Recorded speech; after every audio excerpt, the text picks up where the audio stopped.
bu'uura madrasaadhaa lafarraa kaasanii jiruum.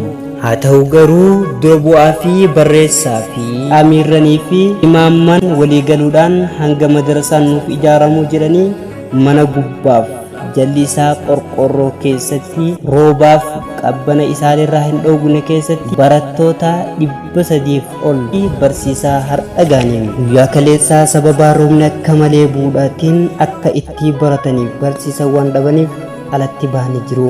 kanarraa ka'uudhaan imaamni masjidaa obbo Sheekh Abdul Samad Yusufii fi dura taa'aan koree masjidaa Awwal Adam fi barreessaan Muhammad Gazzaalii yaada isaanii ibsataniiru.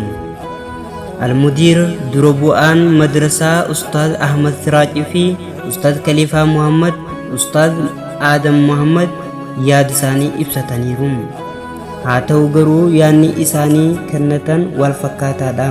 nuti wanni nu barbaachisu ummanni dhagahanii nu arganii waan danda'aniin haa xiqqaatu haa guddatu qabeenyaaf yaadi isaaniitiin nu bira dhaabbatanii akka madrasaa kana irraa